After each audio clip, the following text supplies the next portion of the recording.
Good evening. We are learning Parshat Bamidbar, and with this we start the new Sefer Bamidbar. We are using the Art Scroll Chumash. We're on page 727, and the Parsha begins by telling us the date, and the date is the first of the month of Iyar. The Torah says,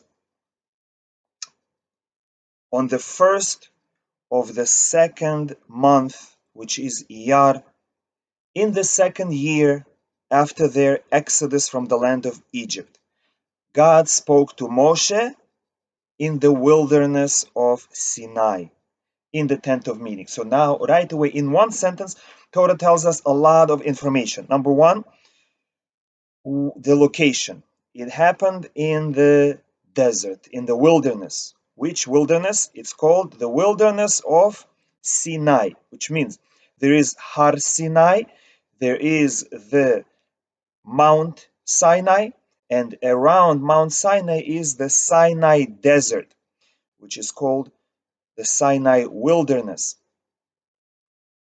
And God spoke to Moshe from the tent of meeting, whereas during the revelation at Har Sinai, during the giving of the Torah, which we will celebrate next Monday and Tuesday, God spoke from atop of the mountain. But after the Jewish people built the Mishkan, when they built the tabernacle, God spoke to them from within the tabernacle, from between the cherubs. But when was the tabernacle built? The tabernacle was assembled finally on the 1st of Nisan, the first day of the first month. And the Torah tells us that now we are in the second month. That means exactly 1 month passed since the Jewish people built the Mishkan. And it is the second year from the Exodus. After the Jewish people came out of Egypt, a new calendar system was established just for the Jewish people. Whereas the first month of the year is Tishrei for the Goyim, for the non-Jews, and the first month is Tishrei for the Jewish people as well before the Exodus. And that's why we celebrate Rosh Hashanah in Tishrei, in somewhere in September. Why? Because the world, and together with it, the entire humanity was created on the first of Tishrei. Adam Harishon, the first man, was created on the first of Tishrei, and 6 days early, on 25th of Elul, that's when the whole world was created. And we celebrated the first month as Tishrei, and we celebrated Rosh Hashanah, the new year, all along throughout the ages. Adam Harishon and Noah and Avraham, Yitzhak and Yaakov, everyone celebrated Rosh Hashanah in the Tishrei. However, when the Jewish people came out of Egypt, God said, now I want you to establish a new calendar system. No longer will the first month be Tishrei, the first month will be Nisan for the Jewish people. And therefore, if the first month is Nisan, Tishrei is moved to 7th month. And from now on, when the Torah speaks about the holidays, it will use Jewish months. For example, it will say that Yom Kippur and Rosh Hashanah fall out in the 7th month. And then you might ask, how is that possible that we celebrate Rosh Hashanah, the new year, in the 7th month? How does that work? No other nation has such a strange calendar. that you celebrate New Year in the 7th month? And the answer is because we're using two different calendar systems. One for the entire world, a universal New Year is in Tishrei, in September, and the Jewish calendar system starts in Nisan. That is why Torah here says in the 2nd year after their exodus. We still celebrate Rosh Hashanah in Tishrei because, after all, that's when the world was created. That's when our ancestor Adam Arishon, the first man, was created. But for our internal counting, for the counting of the holidays, we use the Jewish calendar starting from Nisan. And by the way, why do you think the school year starts in September? And why do you think Labor Day, which marks the beginning of the working year, starts in September? And that is because it's commemorating on the same time, on the same date as the Jewish New Year, which, as I said, is a universal New Year. Okay, now the Torah says, take a census of the entire assembly of the children of Israel. Which means Hashem says to Moshe, I want you to count the entire Jewish nation. But how do we make the census? We count families. Instead of counting individuals, we count families. How do we count families? We count the heads of families. And that's what it says. Take a census of the entire assembly of the children of Israel according to their families, according to their father's household, by the number of the names, every male according to their head count. Why every male? Because if you want to count families, you just count the fathers, you count how many heads of families you have, and you'll get the number of families. And that's why the verse 3 says, from 20 years of age and up. From 20 years of age and up, you count them. Which means any man that is under 20, we don't count. He's still considered in the same household as his father. And any man who is over 60, you can say he's already a great grandfather, and therefore he already doesn't run his own household. He already belongs to the household of one of his children. So the total number, as you will see in the middle of the Parsha, will be about 600,000 males from 20 until 60. And that means that there were 600,000 Jewish families, not counting the Kohanim and Levim. And now, if you make a calculation, how many Jews were there? So, if you take an average family, in an average family, you have the father, the mother, plus the great-grandfather, great-grandmother, those that are over 60. And you have two sets of them. That's already 6 people. Parents plus 2 sets of grandparents. And maybe you'll add to it great-grandparents as well. So you'll have even 8 or 10 people. And on top of that, you have every family has children. 4, 6, 8, 10. So when we say there were 600,000 males between ages of 20 and 60, it really means that there were that number times maybe 8, maybe 10. So it could be there were altogether approximately anywhere between 3 to 6 million Jewish people. But one of the reasons that we don't count everybody is because it's considered not a good sign to count people. And therefore we count families according to their families in order to disguise the number of the Jewish people so that the Ayin Hara will not fall on us. Chas v'shalom. Now,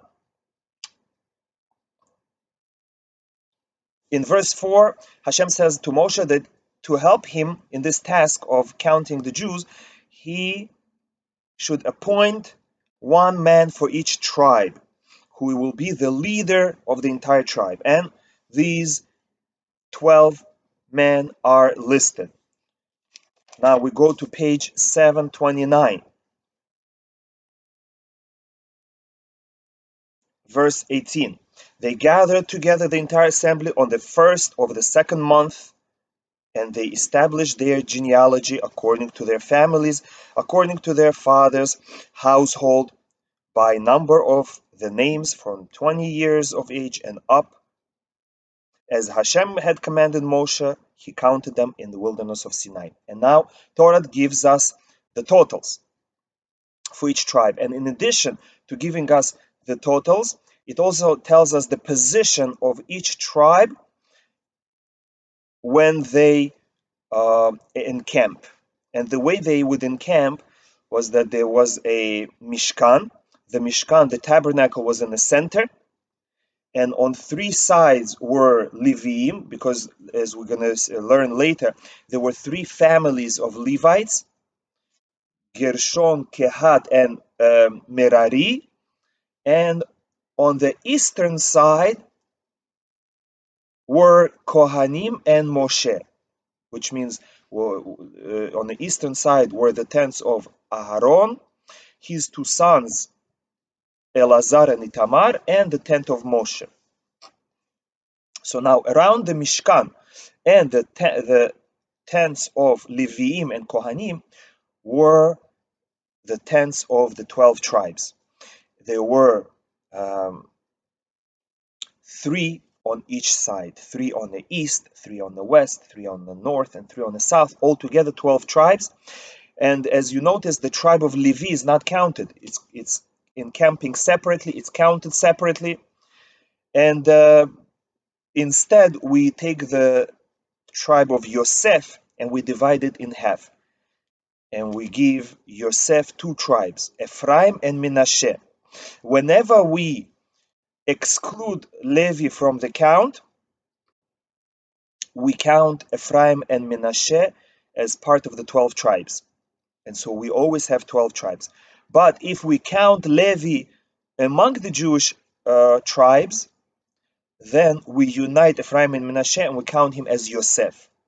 So the number of tribes is always 12, but sometimes Ephraim and Menashe are split to make 12, and sometimes they're combined and we join Levi and then we make 12. Now, for Reuven, who leads the southern camp, you have Reuven, Shimon, and Gad. And the number is given for each tribe. For Reuven, it's 46,500 families. For Shimon, it is 59,300 families. For Gad, it is 45,650 families. Now we go to the east. On the eastern side, Yehuda was the leader, and together with him, he had the tribes of Yisachar and Zevulun. Now, for Yehuda, we have 74,600 families. Yehuda was the largest tribe. Yisachar had 54,400 families, and Zevulun had 57,400 families. And now we go to the west. On the west were the children of Rachel, Yosef and Binyamin. And the leader of them was the tribe of Ephraim, and together with him was Menashe and Binyamin. So Ephraim had 40,500 families. Now we go to page 731. Menashe had 32,200 families, and Binyamin had 35,400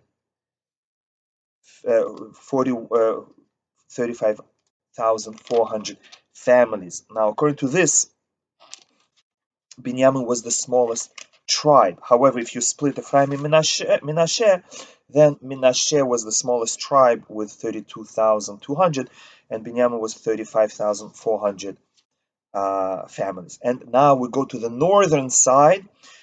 Dan, the tribe of Dan, was the leader of the northern encampment, and together with him were Asher and Naphtali. So Dan had 62,700 families. Asher had 41,500 families, and Naphtali had 53,400 families. Now, the Torah gives us the total. If you add up all the numbers, we have 603,550 families. And now, in verse 47, the Torah tells us that the Levites are not counted in the census. Hashem spoke to Moshe saying, "But you shall not count the tribe of Levi." Why not? For two reasons. Because the Levites do not fight in the army,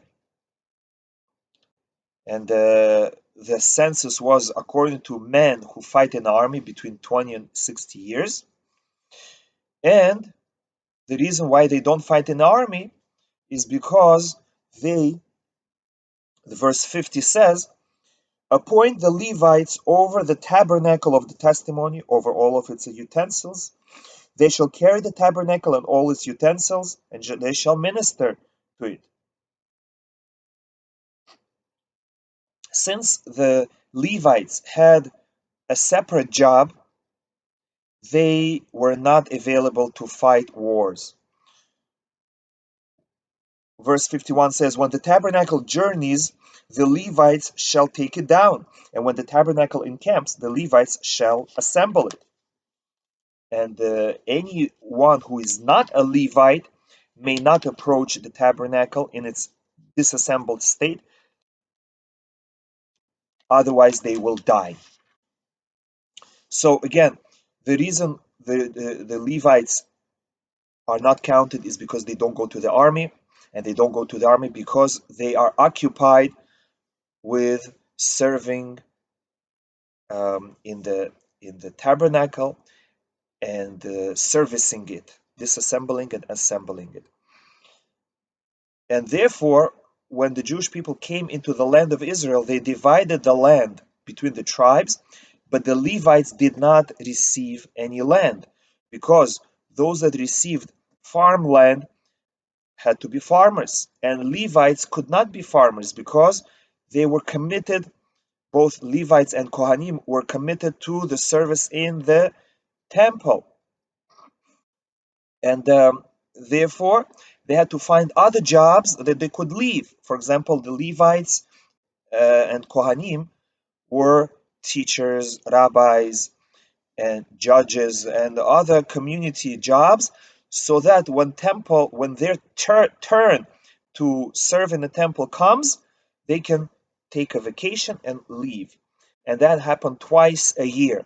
For 1 week, the Kohanim and the Levites would go to Bet HaMikdash. And to accomplish that, they divided all the Kohanim and all the Leviim into 24 families, 24 avlots. And therefore, every Levite or Kohanic family would go to the temple for 1 week, once in 24 weeks. And then that's approximately half a year. And then again, after 24 weeks, they would go again to the temple. So only 2 weeks out of the year, the Kohanim and the Leviim would serve in the temple. What did they do the rest of the year? The rest of the year, they were free to do whatever they want, but they could not be committed to farming. and therefore they did not receive any land. So where did they live? The Levites received 48 cities throughout the land of Israel. There were 48 Levite cities, which also served as cities of refuge. In case someone kills another Jew by mistake, he has to run to the city of refuge as a punishment, and for being negligent, and also for protection, so that no one from the family of the killed man should hurt him. So the Levites had cities to live in, but they did not have farmland. Now,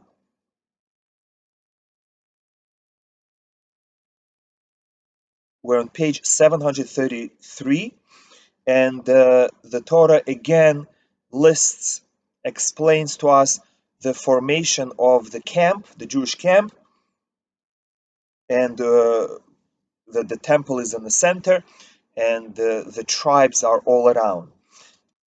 And it's repetition of what we just said, so we're going to go quickly through it. Chapter 2, the four formations of the camp: Yehuda, Yisachar, and Zevulun on the east, and it gives us the total number of the encampment in the east, and that is 186,400 families. Now we turn to page 735. We have the tribe, and now we go to the southern side of the Mishkan. We have the tribes of Reuven, Shimon, and Gad, and the total number of families in the southern encampment is 151,600 families. 151,450 families. And in verse 17, it explains where the tent of meeting was and where did Levites encamp. The tent of meeting, the camp of the Levites, shall journey in the middle of the camps. As they encamp, so shall they journey, everyone in his place according to their banners. Now, there is an argument in the Talmud. How did the Jewish people travel through the desert? As I explained, the way they encamped was that the Mishkan was in the center, the Levites were around, and the other 12 tribes were around the Levites in a square formation. So there are two opinions in the Talmud. One opinion says that the way they encamped, that's how they traveled, in a square, not in a line, in a square. Just like it says in verse 17, the tent of the meeting, the camp of the Levites, shall journey in the middle of the camp. As they encamp, so shall they journey.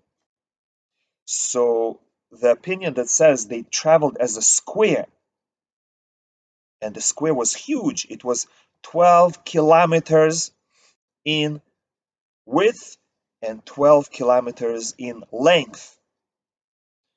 That means they needed a huge highway, and that's why the clouds of glory had to flatten the mountains and raise the valleys, because according to this opinion they traveled as a 12-kilometer group.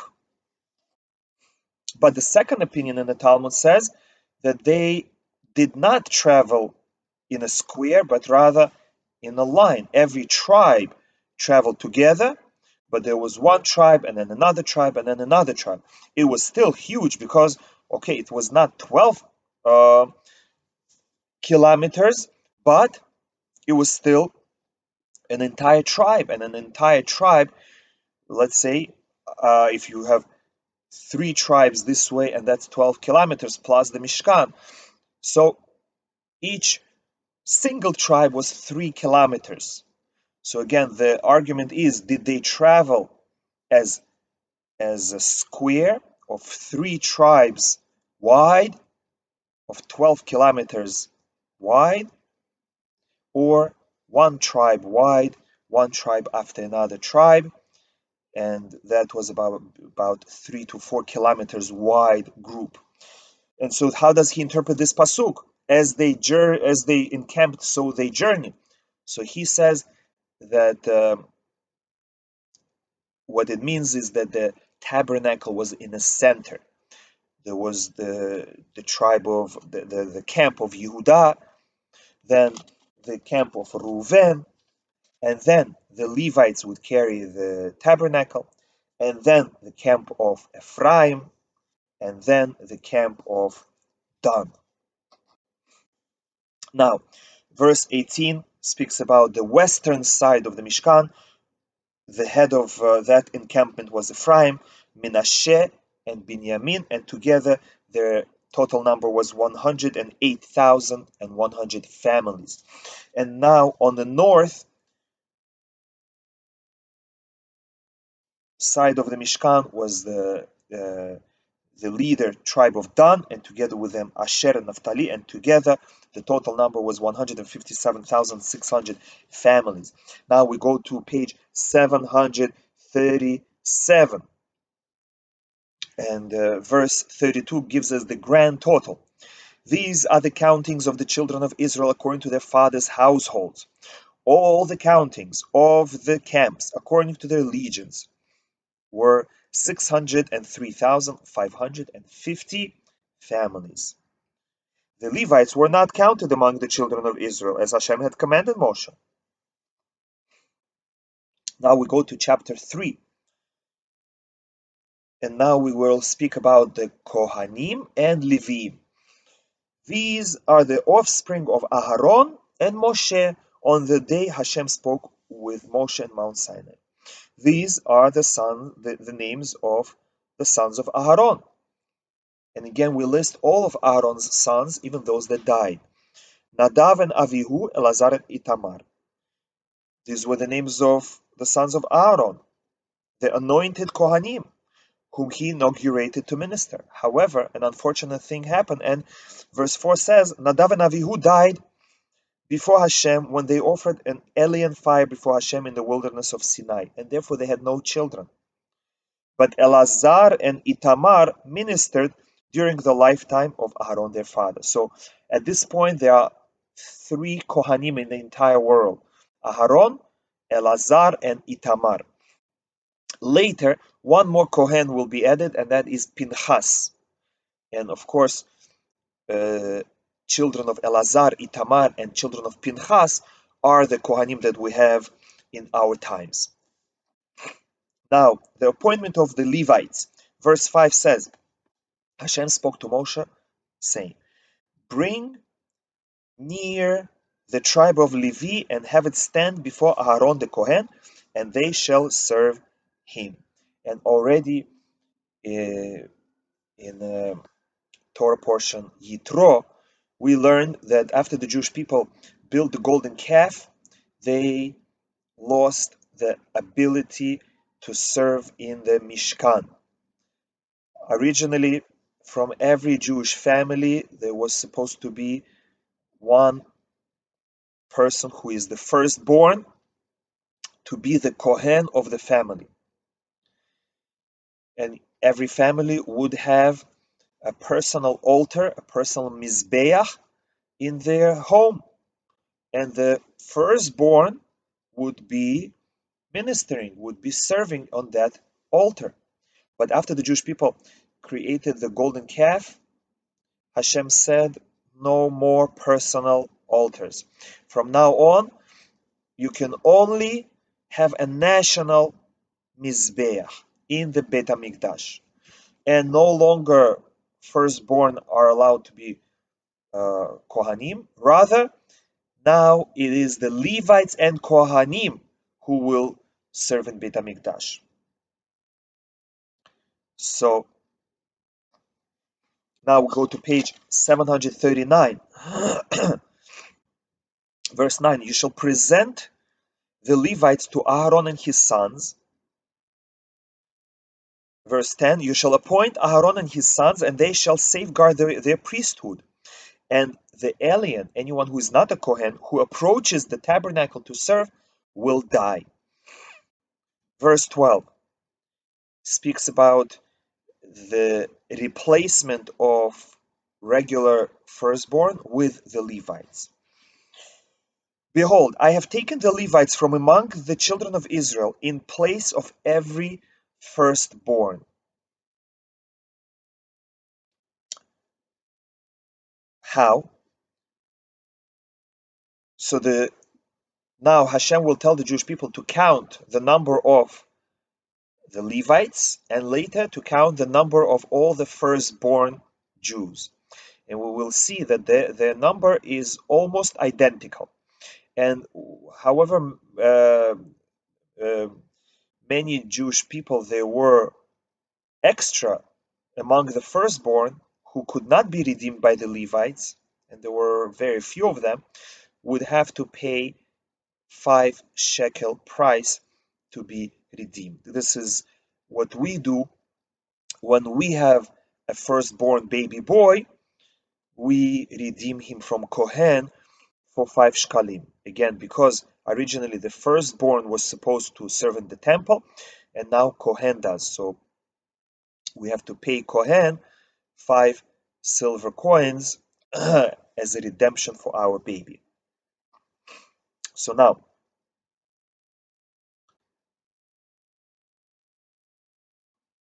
verse 15. Count the sons of Levi according to their father's household, according to their families. And here there is a difference. Every male from 1 month of age and up shall you count them. Unlike the Jewish people who are counted from the age of 20 years old until 60, the Levites are counted from the age of 1 month and up, no upper limit.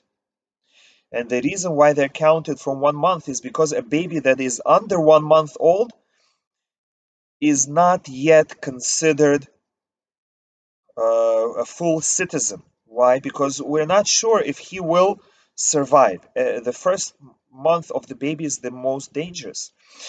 And therefore, we wait 1 month and only then we count him as a citizen. And that is why when we do Pidyon Haben, redemption of the firstborn baby boy, we wait 30 days. Only after the first 30 days, we give the 5 coins to the Kohen. But if Chas v'Shalom, the baby dies within the first month, then the parents don't have to give the Kohen 5 silver coins. Okay. Now, verse 17 tells us the structure of the Levite tribe. These were the sons of Levi by the names Gershon, Kehat, and Merari. So there were 3 Levitic families. And it tells us the children of Gershon, the children of Kehat, and the children of Merari. And by the way, Kehat is the father of Amram, and Amram is the father of Moshe and Aharon and Miriam. Therefore, Moshe and Aharon were from the family of Kehat. Now we go to page 741, and the Torah gives us the number of men in the tribe in the family of Gershon, and they were 7,500 men, not families, because we're counting even babies from 1 month old. And they encamped on the west of the Mishkan. And the family of Kehat had 8,600 men, and they encamped on the south of Mishkan. And the family of Merari had 6,200 men, and they encamped on the northern side of the Mishkan. And verse 32 tells us that the Levites had a leader who was a Kohen. The leader of the Levite leaders was Elazar, son of Aharon the Kohen. And now verse 38 tells us who encamped on the eastern side of the Mishkan. That was the entrance to the Mishkan. Those who encamped before the tabernacle to the front which means the east. The east is always considered the front. Before the tent of meeting, to the east, were Moshe and Aharon and his sons. And now the total number of the Levites was 22,000 plus 300 Levites who were firstborn themselves. And therefore they could not redeem the Jewish firstborns. Now in verse 40, we count the Israelite firstborn. Hashem said to Moshe, count every firstborn male of the children of Israel from 1 month age and up. And the firstborn of Jewish people, we also count from 1 month, because that is the age of Pidyon Haben, of redemption. And you shall take the Levites for me.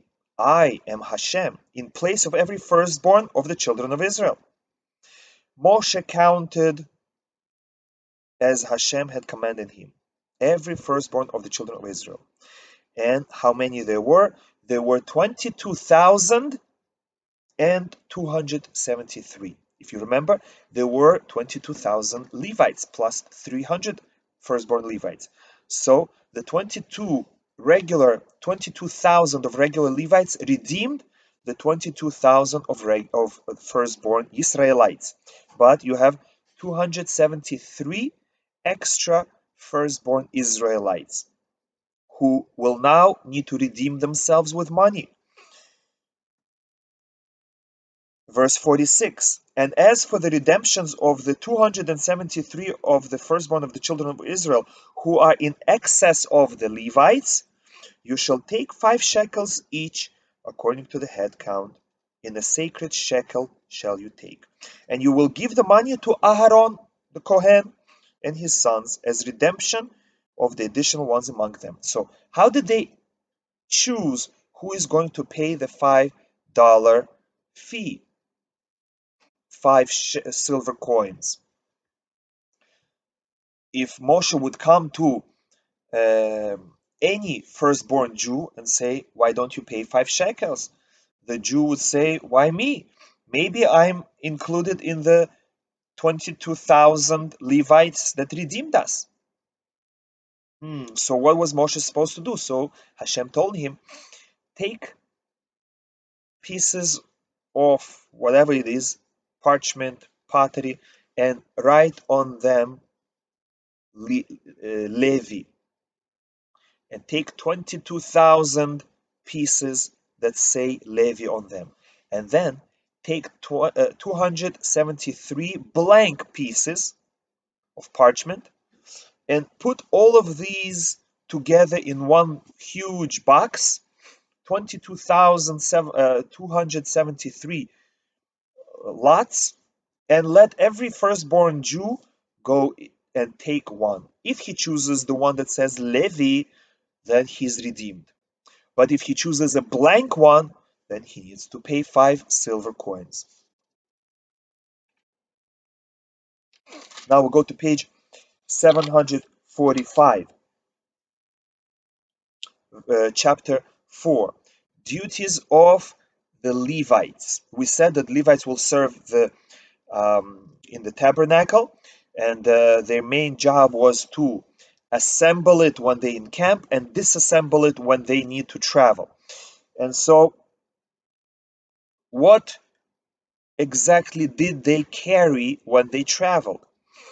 This is what chapter 4 is going to speak about. First, we speak about the duties of the children of Kehat. Since Aharon, the son of Amram, was the grandson of Kehat, that means that all the Kohanim come from Kehat. And that is why Kehat is the first one to be listed. Now, Hashem spoke to Moshe and Aaron, saying, take a census of the sons of Kehat from among the sons of Levi, according to the families, according to the father's household. But this time, the census is different. From 30 years of age and up until 50 years of age. Only 20-year gap from 30 to 50 years old, because that is the age of Levites that can serve in the temple. From 30 until 50, that's it. And first we list the duties of Kohanim. This is the work of the sons of Kehat in the tent of meeting, the most holy. When the camp is to journey, Aharon and his sons, who are the Kohanim, shall come in and take down, disassemble. They shall take down the partition, cover, curtain, the parochet, and the cover, the ark of the testimony with it, and they will cover it with a special covering made from tachash hide, because when the Levites carried these utensils, they were not allowed to touch them and not allowed to see them. So before the Levites come, the Kohanim would come in and wrap them in tachash skins. Tachash is a special animal that lived at that time.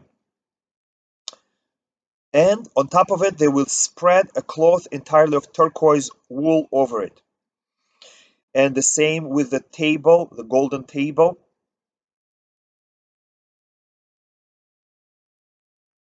And they would also spread a cloth of scarlet wool and tachash hide and turquoise wool on it. And the menorah, they would wrap as well. They would not carry menorah openly, they would wrap it. Now, we go to page 747. Verse 11, upon the gold altar they shall spread a cloth of turquoise wool and covered with a covering of tachash hide. And they would take the utensils and also wrap them in turquoise wool and tachash hide. And they would take the golden altar, take off the ash, and spread a cloth of purple wool over it. Okay, now verse 15. Aharon and his sons, the Kohanim, shall finish covering the holy utensils when the camp journeys, and only then the sons of Kehat, the Levites, shall come to carry, so that they not touch the sanctuary and die. So here we see that a Levite is not allowed to touch any of the utensils that are in the holy and in the Holy of Holies. Now verse 16 tells us the duties of the sons of Elazar, the Kohen, of Elazar, the son of Kohen, of Aharon HaKohen himself. He carried the oil of illumination, the incense spices, the ketoret, and the meal offering, the mincha, and the anointment oil, shemen hamishcha. As well as he was in charge of the entire running of the tabernacle. So again, just to summarize, the children of Kehat carried all the utensils that were in the Kodesh and in the Kodesh HaKodashim after they were wrapped by Kohanim, and Elazar HaKohen himself carried Shemen HaMaor, Shemen HaMishcha, Ketoret, and Mincha. And now we're in verse 17, page 747. Hashem gives special precautions for the children of Kehat. We mentioned already that the children of Kehat and all the Levites are not allowed to touch the utensils, the holy utensils. They can carry them, but they cannot touch them. So now verse 18 says, do not let the tribe of the families of Kehat be cut off from among the Levites, because if they either touch or see the utensils, they will die. Thus shall you do for them, so that they shall live and not die when they approach the Holy of Holies. Aharon and his sons shall come and assign them every man to his work and his burden. But they shall not come and look at the holy utensils how they are inserted into their coverings, lest they die. With this, we conclude Parshat Bamidbar. This is the first in the Sefer Bamidbar.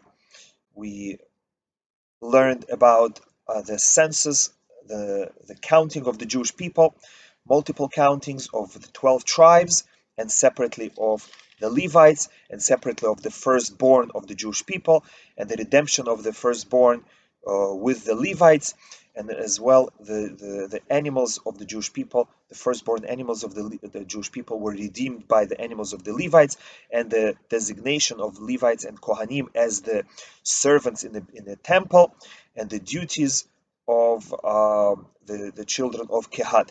And the duties of the other two families, Gershon and Merari, will be in next week's Torah portion. Thank you for listening. Shabbat Shalom u'mevorach and Chag Sameach. Shavuot is coming on Sunday night, Monday and Tuesday. All the best. Shabbat Shalom, Chag Sameach.